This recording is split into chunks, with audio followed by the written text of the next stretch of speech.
একটি উইকেন্ড কাটিয়ে আসা যায় ইটাচুনা রাজবাড়ির ঐতিহাসিক আবহে। আমরা বন্ধুরা মিলে পৌঁছে গেছিলাম ইটাচুনা রাজবাড়িতে একটি রাত থাকার জন্য।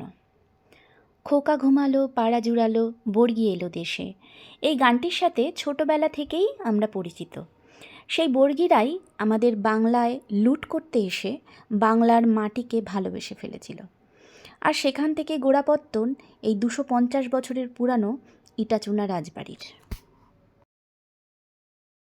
রাজবাড়ির খাওয়া দাওয়া ছিল এলাহি এবং ভীষণ সুন্দর করে পরিবেশিত। আমরা বন্ধুরা মিলে হৈ হৈ করে কাটিয়ে দিলাম একটা দিন এই ইটাচুনা রাজবাড়িতে।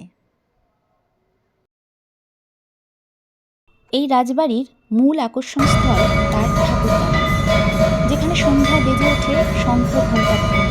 তার সাথে মিশে যায় এক প্রাচীনতম ইতিহাস।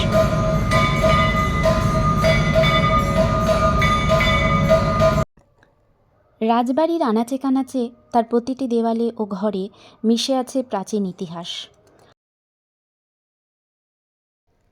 আমরা বন্ধুরা মিলে সারাদিন খুব মজা করে হৈ হৈ করে কাটালাম এই ইটাচুনা রাজবাড়িতে। তারপর সন্ধ্যায় শুরু হলো আমাদের সান্ধ্যকালীন আড্ডা।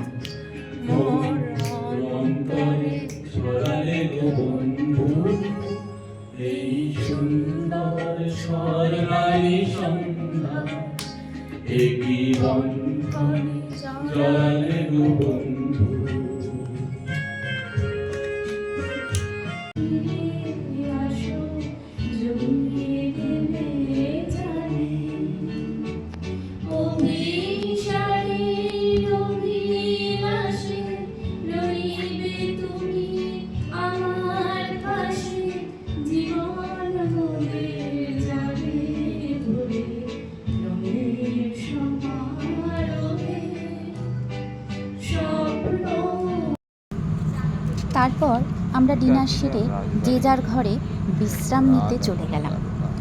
রাতের সেই অন্ধকার, রাজবাড়ির আবহ, চারিদিকে নিস্তব্ধতা এক আবেশ তৈরি করেছিল, যা কোনোদিনও ভোলার নয়। রাতে ঘুমানোর সময় যে গা ছমছম করেনি সে কথা বললে মিথ্যা বলা হবে, তবে প্রত্যক্ষ তাদের দর্শন মেলেনি এ কথা সত্যি। যদি এক রাজকীয় পরিবেশে একদিন কাটিয়ে আসার ইচ্ছা হয় তবে যাওয়া যেতেই পারে এই ইটাচুনা রাজবাড়িতে।